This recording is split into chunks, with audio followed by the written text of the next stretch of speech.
বাংলাদেশের চামড়া ও চামড়াজাত পণ্য দেশের দ্বিতীয় বৃহৎ রপ্তানি আয়ের খাত। বিংশ শতাব্দীর মাঝামাঝি সময়ে এদেশের চামড়া খাতের যাত্রা শুরু হলেও মূলত বৈচিত্র্য আসা শুরু করে ৯০ দশকের পরে। তবে ট্যানারি শিল্প গড়ে ওঠার পর থেকে এই ৭৪ বছরে কেমন আছে এই শিল্প? দর্শক, কোরবানি ঈদের কাঁচা চামড়া সংগ্রহ ও ক্রয়ে সরকার উৎসাহ দিলেও নজরদারি করে না কর্তৃপক্ষ। এছাড়া কোরবানি ঈদের আগেই দাম বেড়ে যায় লবণ ও কেমিক্যালের। এতে চামড়া সংগ্রহের লক্ষ্যমাত্রাও যেমন পূরণ হয় না, তেমনি কাঙ্ক্ষিত বৈদেশিক মুদ্রাও হারায় সরকার। দর্শক, এ নিয়ে আজ সারাদিন প্রতিবেদন প্রচার করেছে এখন টেলিভিশন। চামড়া প্রক্রিয়াজাতকরণ ও পণ্য উৎপাদনে পরিবেশসম্মত কমপ্লায়েন্স রয়েছে কিনা এবং তাতে আন্তর্জাতিক বাজারে দেশের চামড়াজাত পণ্যের চাহিদা আশানুরূপ হয়েছে কিনা সেসব বিষয় নিয়ে আমরা জানাবো। আর এ নিয়ে আমাদের আজকের এখন প্রকাশ। আগামী ১ ঘন্টা এ নিয়ে আমরা আরও বিস্তর আলোচনা করব। আর পুরো আয়োজনে আপনাদের সাথে রয়েছে আমি মুন্নাফ রশিদ। এখন প্রকাশের অনুষ্ঠানে সরাসরি স্টুডিওতে আমাদের সাথে যুক্ত আছেন বাংলাদেশ ট্যানার্স অ্যাসোসিয়েশনের ভাইস চেয়ারম্যান মিজানুর রহমান এবং ঢাকা বিশ্ববিদ্যালয়ের পরিবেশ বিভাগের অধ্যাপক ডক্টর হাসিব আহমেদ। আপনাদের সবাইকে স্বাগত জানাচ্ছি এখন প্রকাশ অনুষ্ঠানে। আর আমাদের সাথে অনলাইনে যুক্ত থাকবেন ঢাকা থেকে লেদার কেমিক্যাল ব্যবসায়ী সমবায় সমিতির সম্পাদক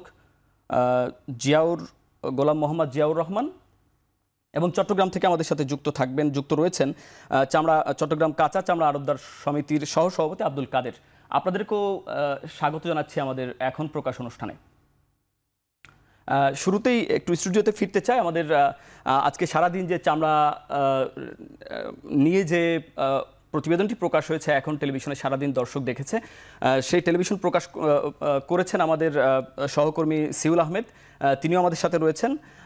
তার কাছে একটু শুরুতেই জানতে চাই যে এই যে চামড়া নিয়ে আপনি প্রতিবেদন প্রকাশ করেছেন, বিভিন্ন জায়গায় বিভিন্ন মানুষের সাথে কথা বলেছেন, এই প্রতিবেদন করতে গিয়ে আপনার পেছনের কোনো গল্প আছে কিনা বা প্রতিবেদনে এমন কিছু রয়েছে কিনা আপনি তুলে আনতে পারেননি, বা চামড়ার যে এগিয়ে যাওয়ার যে গল্প সেই জায়গায় বাধা রয়েছে কিনা, কোনো জায়গায় এরকম মনে হয়েছে? মুনাফ, আপনাকে ধন্যবাদ। আপনি যেটি বলছিলেন আজ সারাদিনই কিন্তু আমরা চামড়া নিয়ে একটি প্রতিবেদন তৈরি করেছি, আমি এবং আমার সাথে কিন্তু আমাদের চট্টগ্রাম প্রতিনিধিও ছিলেন।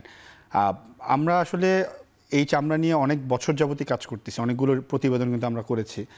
সবচেয়ে বড় যে জায়গাটা আমার কাছে মনে হয়েছে যে কাঁচা চামড়া সংরক্ষণ, সংগ্রহ এবং তা বিদেশে রপ্তানি করা, 3টা পর্যায়ে যদি আমরা ধরি, এই 3টা পর্যায়ে সব যারা জড়িত, আপনি নিশ্চয়ই জানেন যে চামড়া এমন একটি শিল্প, সেটাতে কিন্তু প্রায় অনেকগুলো সংগঠন, সংস্থা, অনেকে জড়িত, অনেক ব্যবসায়ী জড়িত। কেন যেন আমার কাছে মনে হয় প্রত্যেকটা জায়গা থেকে এই শিল্পটাকে খুব বড় জায়গায় নেওয়ার জন্য একটা আগ্রহের ঘাটতি রয়েছে। আমি জানি না কেন, এটা হয়তোবা মিজান ভাই আছেন, এখানকার আমাদের জিয়াউর রহমান ভাই আছেন, তারা হয়তো বলতে পারবেন। প্রত্যেকটা জায়গায় এক ধরনের একটা আগ্রহের ঘাটতি রয়েছে। ধরেন, আমি যদি শুরুতেই বলি যে একটা সিটিপি করাটা আসলে খুব কি কঠিন কাজ নাকি আমি জানি না। মানে আমরা হয়তোবা রিপোর্টিং করি, আমরা ফিল্ডে গিয়ে দেখি, সাভারে তো রেগুলার যাওয়া হয়, খুব একটা কঠিন কাজ না। কিন্তু এই যে সিটিপিটা, সেটা প্রথমবার যখন করা হলো তখন কিন্তু একটা শিল্পমন্ত্রীও আমাদের ইন্টারভিউতে ছিলেন, তিনি কিন্তু এটা খুবই সহজ সরলভাবে বলেছেন যে প্রথমবার যখন সিটিপি করা হয় বিসিকের তত্ত্বাবধানে, তখন কিন্তু একটা দুর্নীতির কথাও কিন্তু উনি রেগুলার বলে, এবং এটা উনি খুবই নর্মালি বলে যেটা একটা দুর্নীতি হয়েছে। এবং পরবর্তীতে সিটিপি যে টাকাটা বেঁচে গেল, সেই টাকাটাও কিন্তু আবার গভর্নমেন্টকে ফেরত দেওয়া হলো। সেই টাকাটা যদি ফেরত না দেওয়া হতো, আজকে কিন্তু একটা আমরা সিটিপি দেখতে পারতাম। পরবর্তীতে কিন্তু এখন ইটালিয়ান একটি কোম্পানিকে আবার সিটিপি দেওয়া হলো। তবে এই যে সিটিপিটা আবার করতে দেওয়া হলো, সেটা কিন্তু চাইলেই সরকার কিংবা বিসিক কিংবা ট্যানার্স অ্যাসোসিয়েশন যদি আরেকটু প্রেশার ক্রিয়েট করতে পারতো, কিংবা অন্যান্য যারা সংস্থা রয়েছে, তাহলে কিন্তু আমরা কোরবানি ঈদের আগে সিটিপিটা দেখতে পারতাম। সিটিপির বিষয়টা আপনি বলছেন, কিন্তু এখানে শুরুতে যদি এখন যেহেতু সামনে কোরবানি ঈদ রয়েছে, মানে সারা বছরের সব থেকে বেশি চামড়া সংগ্রহ হয় কোরবানি ঈদে, তো এই জায়গাটা সংগ্রহের ব্যাপারটা আপনি একটু যদি আপনার প্রতিবেদনে, দর্শক নিশ্চয় দেখেছে, প্রতিবেদনে আমরা সেটা দেখেছি, কিন্তু আপনি যদি একটু বলতেন যে এই সংগ্রহের ব্যাপারে কোনো ধরনের ঘাটতি রয়েছে কিনা, কোনো সমস্যা রয়েছে কিনা? সংগ্রহের ব্যাপারে সবচেয়ে বড় যে ঘাটতি হয়, আপনি নিশ্চয়ই জানেন যে প্রায় 55% বেশি চামড়া কিন্তু আমরা এক কোরবানি ঈদেই আমরা কালেক্ট করি, যেটা আমাদের আসলে প্রতি বছরে যে চামড়া আমরা বিদেশে রপ্তানি করি, সেটার প্রায় হাফেরও বেশি আমরা এই কোরবানি ঈদেই কালেক্ট করি। সংগ্রহের ক্ষেত্রে যেটা সবচেয়ে বড় সমস্যা, সেটা হচ্ছে যে আপনি সারা বাংলাদেশ থেকে চামড়াটা কিন্তু ঢাকাতে ঢুকতেছে। সব জেলা কিংবা সব প্রধান যে হাবগুলো রয়েছে, সবাই কিন্তু একইভাবে চামড়া সংরক্ষণ করে না। সংগ্রহ করতেছে, সেটা সংরক্ষণেরও কিন্তু একটা প্রক্রিয়া আছে, টাইম মতো লবণ দেওয়া, সেটিকে খুবই খুবই সফট একটা জিনিস, সেটিকে একবারে দেখে শুনে রাখা, ঢাকার আবার সাভার বেসিক চামড়া শিল্প নগরীতে পাঠানো, এই জায়গাটায় কিন্তু একটা বড় চামড়ার যত্ন নেওয়ার কথা বলছেন, যত্ন নেওয়ার অর্থাৎ কথা। সংগ্রহের পরে যে যত্ন নেওয়ার কথা সেটি আপনি অবশ্যই উল্লেখ করেছেন, আপনার প্রতিবেদন আমরা দেখেছি। আমি একটু যেতে চাই যে বাংলাদেশ ট্যানার্স অ্যাসোসিয়েশনের যে ভাইস চেয়ারম্যান মিজানুর রহমান ভাই, আপনার কাছে যেতে চাই যে এই যে চামড়া সংগ্রহ সামনে, যেহেতু কোরবানি ঈদ, কোরবানিতে আমাদের চামড়া সব থেকে বেশি সংগ্রহ হয়, কিন্তু আমরা দেখেছি গত বছর যেখানে 1,20,00,000 চামড়া সংগ্রহের লক্ষ্যমাত্রা ছিল, এবছর কিন্তু সেখানে 1 কোটি নির্ধারণ করা হয়েছে, 20 লাখ কমিয়ে দেওয়া হয়েছে। এটি কেন? মানে গত বছর যখন 1,20,00,000 সংগ্রহের লক্ষ্যমাত্রা ধরা হয়েছিল, 90 লাখ সেখানে সংগ্রহ হয়েছিল, এবছর আরও কেন কম ধরা হলো? তাহলে কি আরও কম সংগ্রহ হবে না? জি, ধন্যবাদ আপনাকে। না, আপনি যথার্থই বলেছেন যে আমরা গত বছর 90 লক্ষ পিস গরুর চামড়া, ছাগলের চামড়া, ভেড়া, উট এবং মহিষের চামড়া আমরা সংগ্রহ করে থাকি। তো যেটা হয়েছে যে আমরা কিন্তু প্রতি বছর আমাদের এস্টিমেটেড থাকে যে 10% বৃদ্ধি পাবে। তো সেই হিসাবেই কিন্তু আমরা টার্গেটটা 1 কোটি ধরেছি। এবং আপনারা জানেন যে বর্তমান যে অর্থনৈতিক যে সমস্যাটা আমাদের দেশে বা সারা বিশ্বে চলছে, যার কারণে আমাদের আশঙ্কা যে কোরবানি একটু কম হবে, বিগত বছর থেকে এই বছর কোরবানির সংখ্যাটা কম হবে। সুতরাং আমরা ওইভাবেই প্রস্তুতি রেখেছি। অথবা 10 লাখ পিস চামড়া যদি বেশি হয়ে যায়, তাতে আমাদের কিন্তু সমস্যা হবে না, আমরা কিন্তু সংগ্রহ করতে পারবো। আর আপনারা জানেন যে আমরা যারা ট্যানারি ওনার আছি, আমরা কিন্তু চামড়াটা সংগ্রহ করি আফটার প্রিজারভেশন। বিভিন্ন সারা বাংলাদেশের বিভিন্ন যে হার্ড গার্ডগুলি আছে, বা প্লাস আমাদের যে পোস্তার যে বড় মকাম আছে, প্লাস আমাদের যে এখন কিন্তু ট্যানারি স্টেটের পাশেও একটা বড় চামড়ার মানে মকাম আছে, সেখান থেকে আমরা সংগ্রহ করি। সুতরাং আমাদের সংগ্রহটা মানে প্রিজারভেশনের পরে, কিন্তু যেটা হয় যে প্রিজারভেশনটা যদি সঠিকভাবে না হয়, এবং যেই কারণে আমরা কিন্তু সবসময় নিরুৎসাহিত করি যেন ঈদের দিন সমস্ত চামড়া ঢাকামুখী না হয়। যেখানে চামড়া আছে, যেমন আপনার ধরেন চট্টগ্রাম আছে, আমাদের সিলেট আছে, আমার কুমিল্লা আছে, আবার যশোর, খুলনা, বরিশাল, এই সমস্ত চামড়াগুলি কিন্তু মানে যদি ঢাকামুখী হয়ে যায়, তাহলে সেটা প্রিজারভেশনের একটা বড় ধরনের সমস্যা। কারণ এখানে যে ট্রান্সপোর্টেশন যে সময়টা আছে, এই সময়টায় কিন্তু চামড়ার গুণগত মান নষ্ট হয়ে যায়। গরমের দিন ব্যাকটেরিয়া দ্রুত গ্রো করবে, সুতরাং চামড়া কিন্তু গুণগত মান নষ্ট হয়ে যাবে। সুতরাং আমাদের মানে সবার কাছে আবেদন থাকবে যে আপনারা স্থানীয় পর্যায়ে চামড়ার লবণ লাগানোর ব্যবস্থা করেন। এটা কিন্তু আমাদের ডিসি পর্যায়েও বলা আছে, ইউএনও পর্যায়েও বলা আছে, এবং তাদেরকে মনিটরিং করার কথাও বলা হয়েছে। এবং আপনি জানেন যে সরকার আন্তরিক, সরকার সব মানে চাচ্ছে যে আমরা যেন মানে স্থানীয়ভাবে লবণ লাগানোর ব্যবস্থাটা করি, এবং সেভাবে নির্দেশনা আছে। তারপরেও যে চামড়া কিন্তু চলে আসে। সুতরাং সেই জায়গাটায় পুলিশের একটা বিশাল ব্যবস্থা মানে থাকতে হবে, নজরদারি থাকতে হবে, যেন ঢাকামুখী মানে ট্রাকগুলি না আসে। কিন্তু লক্ষ্যমাত্রা কেন কম ধরা হলো?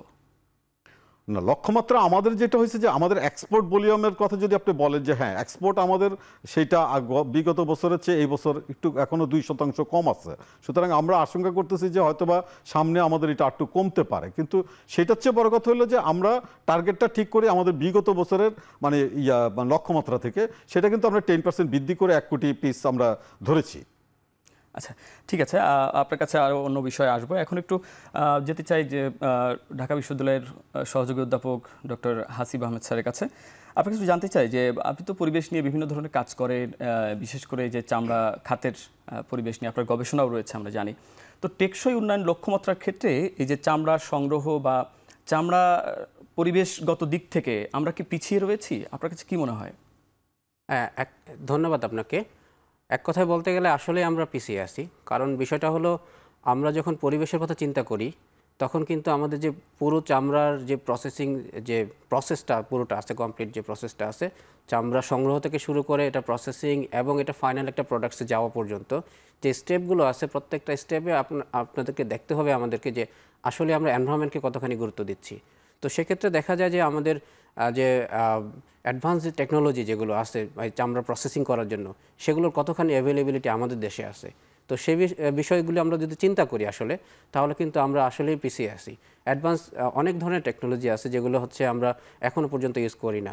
আমরা একটা সিইটিপি বা সেন্ট্রাল ইটিপি আছে, সেটা হচ্ছে আমার ইফ্লুয়েন্টটা যখন হচ্ছে সেটা আমি দিচ্ছি, তখন সেটা এনভায়রনমেন্টে যাওয়ার আগে সেটা প্রি প্রসেসিং হয়ে এনভায়রনমেন্টে ওই লিকুইডটা যাচ্ছে কিনা। কিন্তু তার আগে যে প্রসেসগুলো, সেইখানে কিন্তু আমরা আসলে এই ঝুঁকিটাকে অনেক কমিয়ে ফেলতে পারি।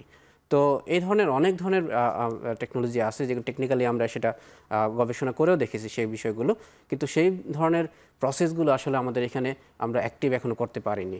এই যে করতে বা করা হয়নি বা করতে কি ধরনের বাধা রয়েছে? আসলে প্রথম বিষয়টা হচ্ছে আমাদের এই এনভায়রনমেন্টাল গভর্নেন্সের একটা বিষয় আছে।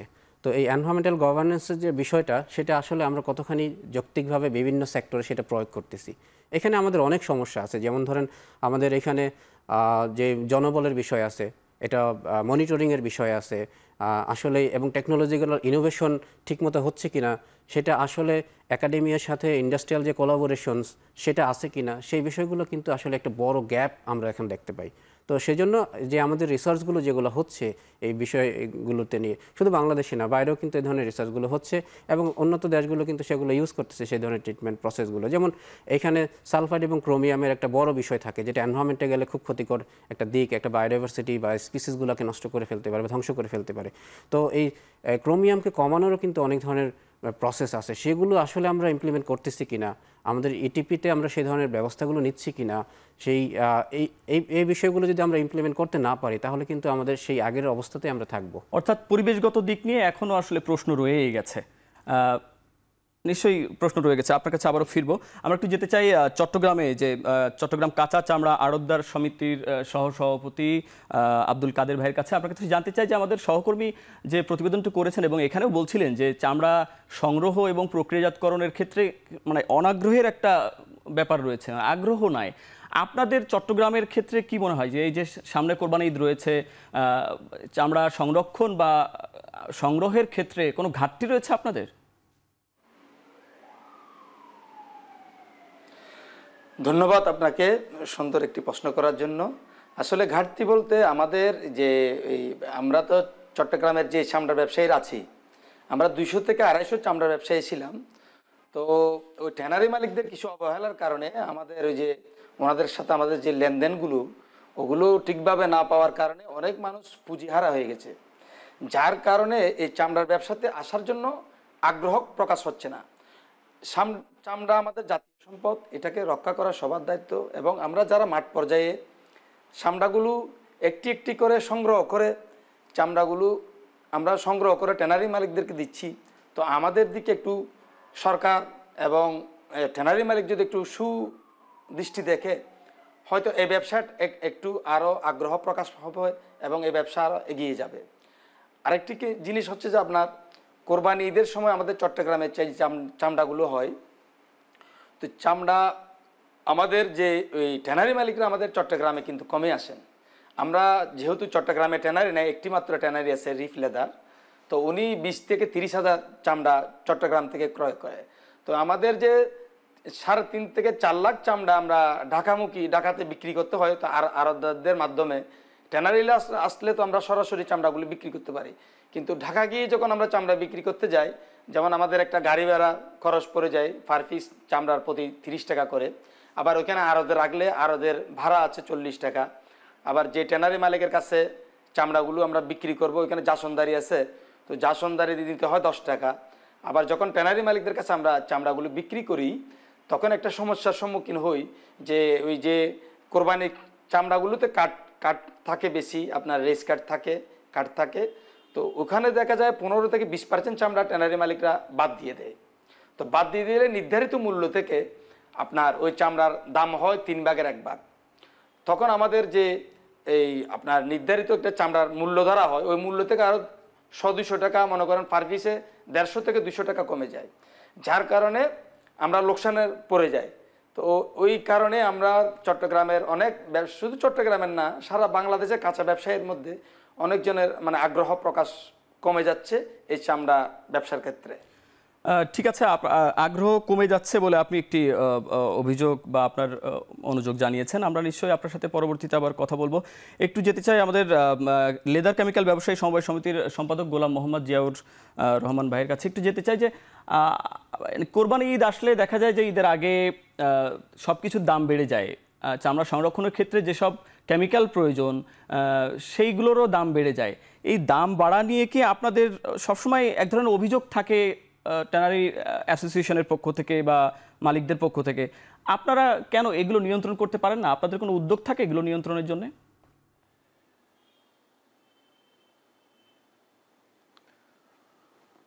ধন্যবাদ। আসলে লেদার কেমিক্যালস যে কেমিক্যালসগুলো আমাদের চামড়া প্রসেসিংয়ের জন্য প্রয়োজন হয় সেগুলো আসলে একটি দুটি আইটেম নয়। আসলে প্রাথমিক ক্ষেত্রে আমরা যদি কেমিক্যালস বলি তাহলে হয়তো প্রথম আমাদের লবণের কথাই আসে, কারণ চামড়া একটি পচনশীল পণ্য এবং এই পণ্যকে সংরক্ষণ করার জন্য আপনাকে অবশ্যই একটা ব্যবস্থা নিতে হবে যাতে এই জিনিসটা না পচে। তো একটি পচনশীল পণ্যকে যদি আমরা ভালো রাখতে চাই তাহলে প্রথমেই আমাদের চামড়া জবাই করার পর থেকে 4 থেকে 4.5 ঘন্টা বা ম্যাক্সিমাম 5 ঘন্টার ভিতরেই আমাদের চামড়ায় লবণ দিতে হবে। তা আজকে যদি আমি আমার র ম্যাটেরিয়ালসটাকে সেভ করতে চাই, আমার র ম্যাটেরিয়ালসটাকে যদি আমি ভালো রাখতে চাই, তাহলে আমাকে প্রথমেই উদ্যোগের কথা আসে যেটা লবণ। তো আমাদের দেশে আমরা খবর পেপার মারফত এবং অনেক দিক দিয়েই খবর পাই যে রেকর্ড পরিমাণ লবণ উৎপাদন হচ্ছে। তো লবণ উৎপাদন যদি আমাদের এখানে হয়ে থাকে এবং সেই ইন্ডাস্ট্রিয়াল সল্ট বলি আমরা, যেটা অত পরিশোধনযোগ্য নয়, আমাদের এই চামড়ার ক্ষেত্রে যে লবণটা আমরা ব্যবহার করি সেটা অত পরিশোধনযোগ্য নয়, যার জন্য এটার দাম এবং কম থাকে। তো সেক্ষেত্রে আমাদের সারা বাংলাদেশব্যাপী যে চামড়াতে প্রথমেই যে লবণের প্রয়োজন হয়, তো লবণটাকে যদি সহজলভ্য করা যায় সেটা কিন্তু আসলে এটা একটা আমাদের দেশীয় একমাত্র পণ্য। চামড়ার ক্ষেত্রে চামড়া প্রসেসিংয়ের জন্য যদি আমরা ওয়েট ব্লু, ক্রাস্ট বা ফিনিশ লেদার বলে থাকি, একমাত্র লবণই আমাদের দেশীয়ভাবে উৎপাদন করে থাকে। তো আমার মনে হয় যে প্রাথমিক ক্ষেত্রে যদি আমরা স্বাভাবিকভাবে সবাইকে অ্যাওয়ারনেসটা গ্রো করতে পারি যে আমার এই কাঁচা চামড়াটা জবাই করার পর থেকেই সাথে সাথে 4 ঘন্টায় যে আমরা কসাইদেরকে টাকা দেই, কসাই চামড়া ছাড়ানোর কাজ করে, বিভিন্নভাবে আমাদের একটা ফাইন্যান্সিয়াল ম্যাটার এই কোরবানি উপলক্ষে যুক্ত হয়। কিন্তু আমরা এই চামড়াটাকে বাঁচানোর জন্য আমার মনে হয় যদি আমরা কসাইকে কিছু টাকা দেই এবং তাকে কিছু লবণ কিনে দেই 5 কেজি বা 10 কেজি, যেটা একটা 10 কেজি লবণ একটা চামড়াতে দিলেই আমার মনে হয় যে এই চামড়াটা তার পচনশীল অবস্থা থেকে রক্ষা পাবে। কাদের ভাই, হ্যাঁ নিশ্চয়ই যে লবণ কিনে দেওয়ার কথা বলছিলেন যে বাংলাদেশের রেকর্ড পরিমাণ লবণ উৎপাদন হচ্ছে, তারপরেও কেন দাম বাড়ে, এটি একটা বিষয় রয়েছে। আমরা এ বিষয়ে আরও আলোচনা করব স্টুডিওতে আপনাদের সঙ্গে নিশ্চয়ই, কিন্তু এখন নিচ্ছে একটি ছোট্ট বিরতি, ফিরছি কিছুক্ষণ পর।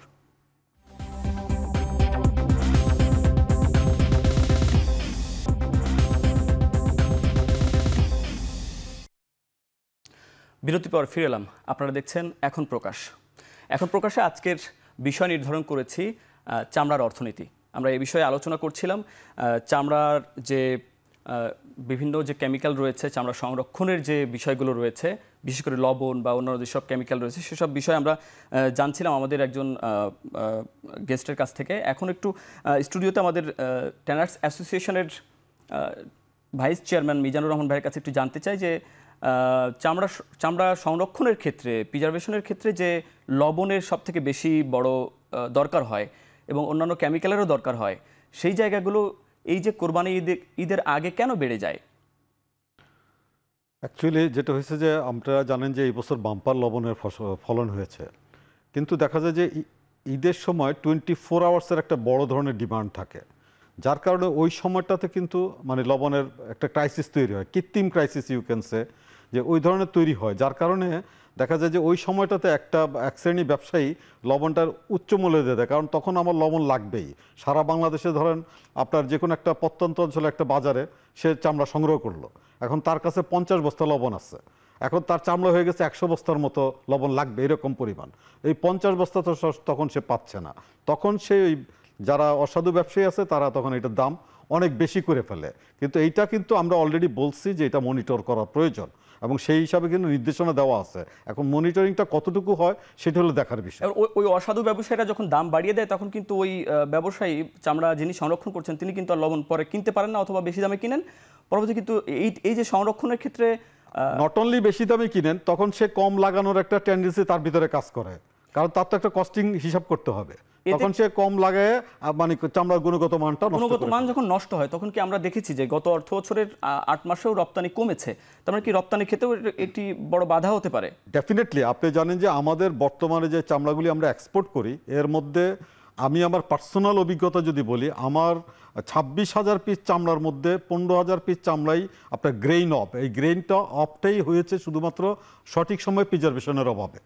সুতরাং এই চামড়াগুলি আমার ধরেন $1 বিক্রি থাকার কথা, সেটা আমি 50 সেন্টে বিক্রি করতে অনেক মানে হিমশিম খেতে হয়েছে। সুতরাং আপনি বুঝতে পারছেন যে আমার কোয়ান্টিটি সেম, কিন্তু আমি ডলার পাচ্ছি কম। সুতরাং আমার কস্টিংটা মানে আমার মানে লাভজনক হচ্ছে না।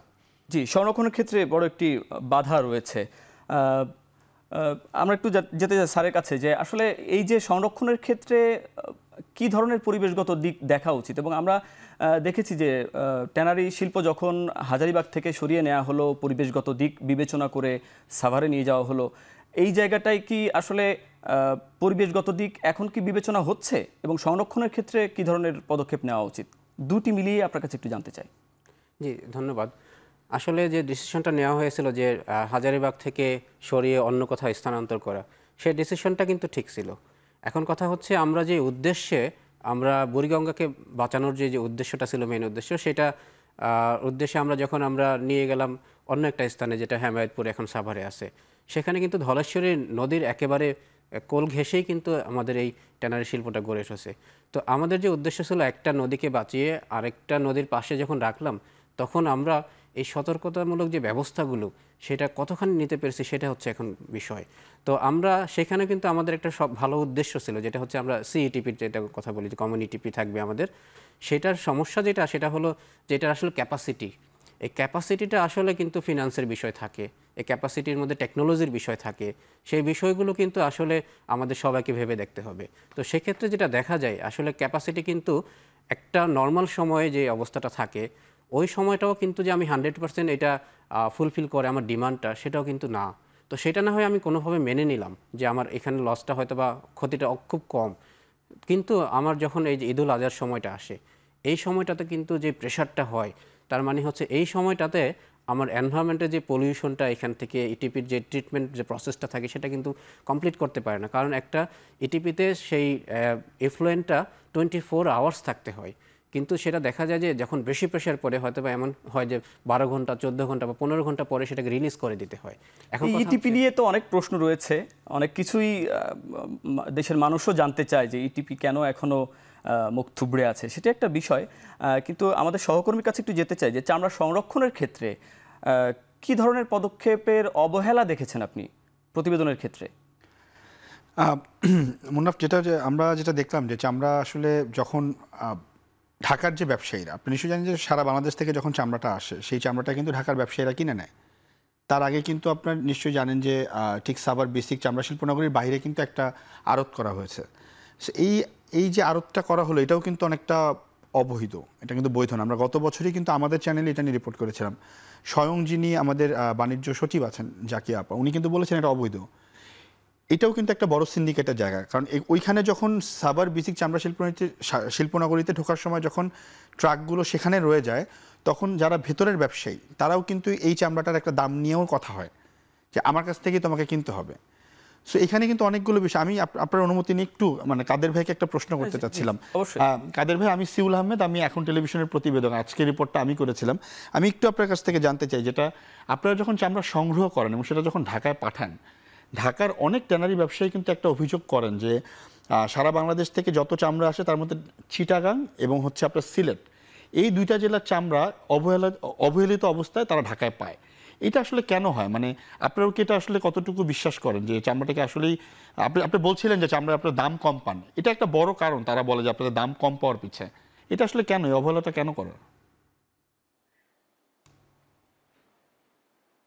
আসলে ভাইয়া ওই যে আমাদের চট্টগ্রামের যে চাকুটা ব্যবহার করা হয় ছুরি, মানে গরু কসাইরা যখন আপনার করে ওই চাকুটার ওই যে সামনের দাঁড়ালো যে ওটা যদি একটু পরিবর্তন হতো বা সরকারিভাবে একটু উদ্যোগ নিলে ওই চামড়ার রেস কাটটা কম হতো। আমাদের চট্টগ্রামের চামড়া মানে রেস কাট বেশি হয়, রেস কাট বেশি হওয়ার কারণে আপনার ওই জন্যই চট্টগ্রামের এবং সিলেটের চামড়ার একটু কাদের ভাই, এটা তো সারা বাংলাদেশে তো একই ধরনের চাকু ব্যবহার করা হয়।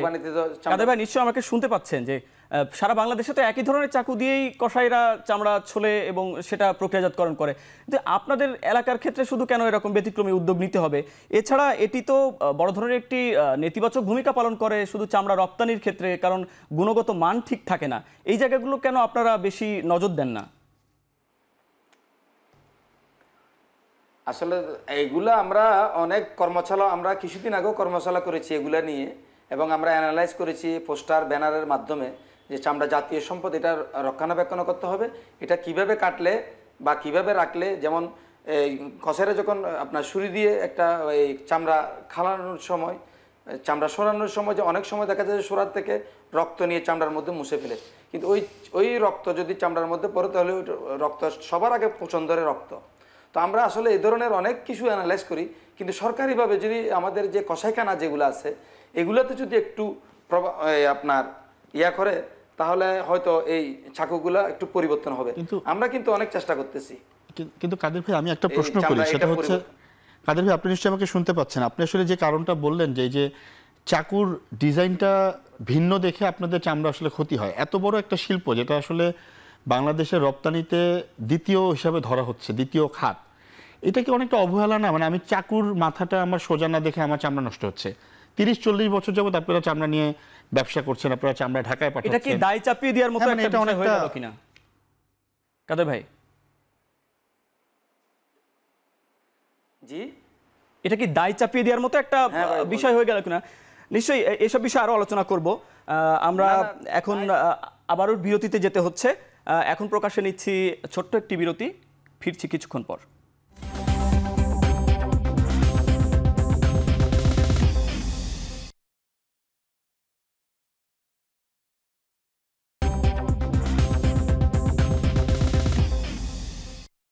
বিরতির পর আবারও ফিরে এলাম। আপনারা দেখছেন এখন প্রকাশ। আলোচনার আজকের বিষয় চামড়ার অর্থনীতি। আমরা আগে আলোচনা করছিলাম যে চামড়া সংরক্ষণের বিষয় নিয়ে। এ পর্যায়ে একটু আমাদের সাথে ঢাকা থেকে যিনি যুক্ত হয়েছেন, যে গোলাম মোহাম্মদ জিয়াউর রহমান ভাইয়ের কাছে একটু যেতে চাই। আপনি শুরুতেই বলছিলেন যে লবণের দামের বিষয় নিয়ে আপনি বলছিলেন, কিন্তু আপনার কাছে একটু স্পেসিফিকভাবে সুনির্দিষ্টভাবে জানতে চাই যে যেসব কেমিক্যাল প্রয়োজন হয় চামড়া সংরক্ষণের ক্ষেত্রে, বিশেষ করে 125 ধরনের কেমিক্যাল প্রায় প্রয়োজন হয় আমি যতটুকু জানি। এই কেমিক্যালগুলো আমদানি থেকে শুরু করে এবং বাংলাদেশে দাম নির্ধারণ, দাম বাড়া এবং কমার ক্ষেত্রে আপনাদের কোনো ভূমিকা রয়েছে কিনা? আপনারা এই দাম কমার ক্ষেত্রে কোনো ভূমিকা রাখেন কিনা, এবং আমদানির যে বিষয়টি রয়েছে সেটি কি অবস্থায় রয়েছে? আপনার কাছে একটু বিস্তারিত জানতে চাই।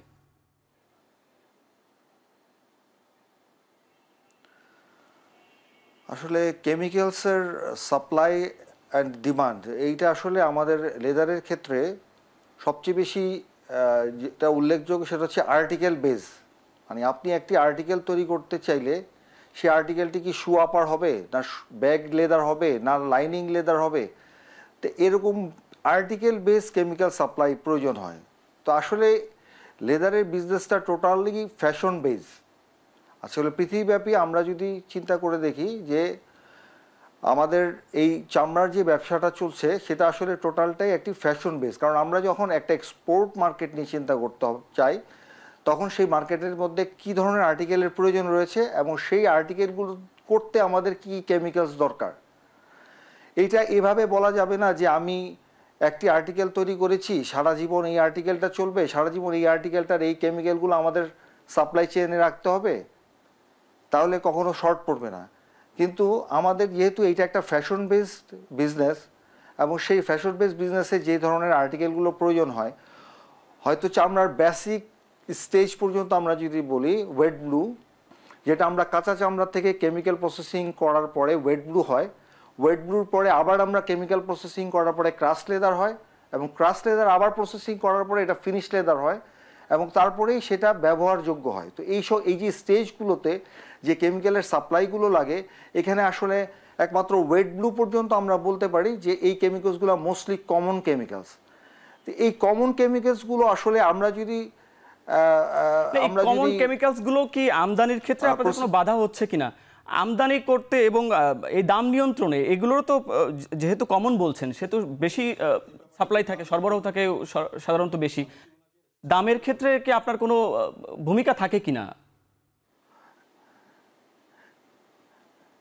না, দামের ক্ষেত্রে আমাদের এখানে একটা মজার বিষয় হচ্ছে যে আমরা একটি লেদার সেক্টরকে হাইলাইট করতে যাচ্ছি, কিন্তু আমরা আসলে লেদারকে কখন লেদার বলি, আমরা যখন কেমিক্যালকে ইম্পোজ করি তার 50% হচ্ছে লেদার এবং তারপর 50% প্রয়োজন হচ্ছে কেমিক্যালস। কিন্তু আমার সবচেয়ে এই বাংলাদেশের ক্ষেত্রে এই কেমিক্যালসের ক্ষেত্রটাই সবচেয়ে উদাসীন। এই ক্ষেত্রে আমি বলতে চাই যে আমাদের দেশে আমাদের কেমিক্যালস উৎপাদনের ফ্যাক্টরি নেই, এবং আজকে এই দেশ স্বাধীন হওয়ার পর থেকেও যে চামড়ার যে সেক্টর চলমান, সেক্ষেত্রে আমরা সমস্ত কেমিক্যালসই আমাদের একমাত্র লবণ ছাড়া আর সমস্ত কেমিক্যালই আমাদের বাইরের থেকে ইম্পোর্ট করে নিয়ে আসতে হচ্ছে। এবং সেই এই ইম্পোর্ট কারণে যেখান থেকে আমাদের যে করতে চামড়া হয়, যে দেশ থেকে বেশি ইম্পোর্ট হয়, রাশিয়া এবং ইউক্রেন।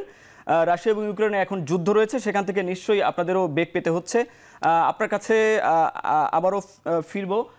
আপনাকে ধন্যবাদ এতক্ষণ আমাদের সাথে থাকার জন্য। আমি একটু যেতে চাই কাদের ভাইয়ের কাছে। কাদের ভাই, নিশ্চয়ই আপনাদের চট্টগ্রামে যে লবণের দাম বেড়েছে ইতোমধ্যে আমরা জানতে পেরেছি, মন প্রতি প্রায় 100, 150, 200 টাকা বেড়ে গিয়েছে। এবং কেমিক্যালের দাম কি অবস্থা এখন পর্যন্ত? এই যে ঈদের আগ মুহূর্তে এগুলো কি আপনারা এগুলো তদারকির জন্য বা এগুলো সমাধানের জন্য কোনো পদক্ষেপ আপনারা নেওয়ার উদ্যোগ নিয়েছেন কিনা? হ্যাঁ, আমরা নিয়েছি। আমি অলরেডি কালকেও আমাদের জেলা প্রশাসকের সাথে মহোদয়ের সাথে আমরা বৈঠকে হয়েছি, এবং লবণ মালিক এবং এই আপনার কেমিক্যাল যারা বিক্রি করে তাদের সাথে জেলা প্রশাসক মহোদয়ের সাথে আমরা কথা বলেছি, যেন লবণ মালিকও আমাদেরকে আশ্বস্ত করেছে প্রচুর পরিমাণে লবণ মজুদ আছে এবং ওনারা আমাদেরকে লবণ দিবেন। তো চামড়া সংরক্ষণ করার যতগুলো প্রস্তুতি ছিল মোটামুটি আমরা নিয়ে ফেলেছি চট্টগ্রাম থেকে। জি, আর জি, আপনার কাছে আবারও ফিরবো।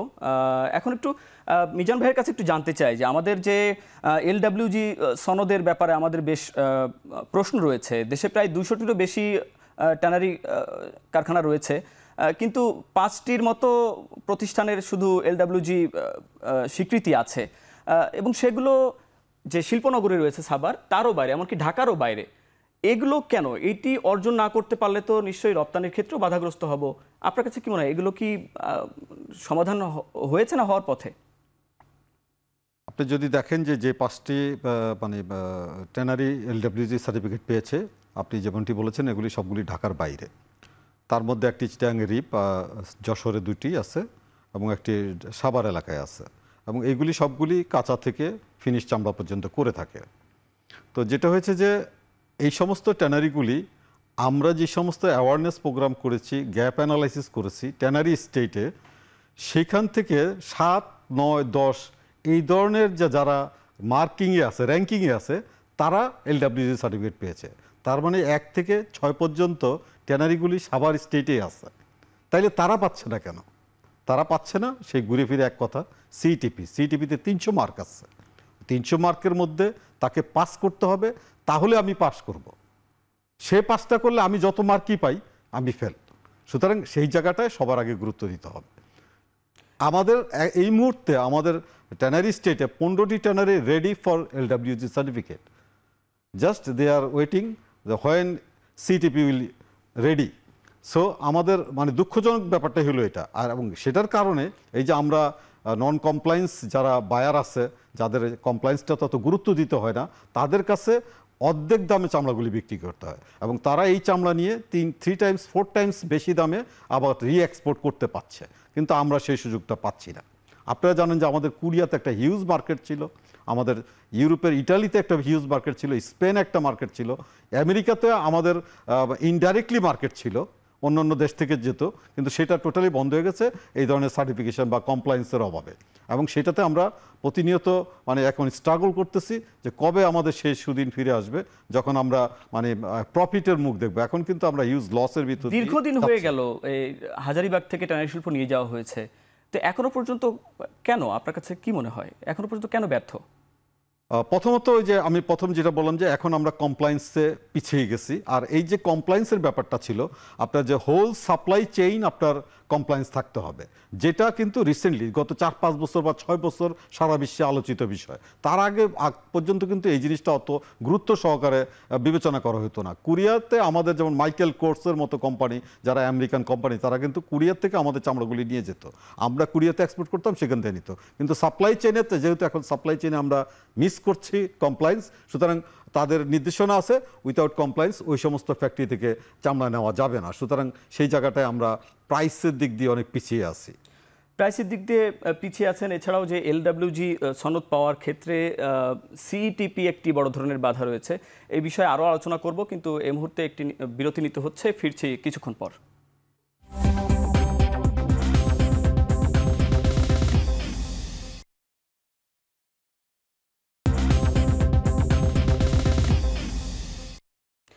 বিরতির পর আবারও ফিরে এলাম।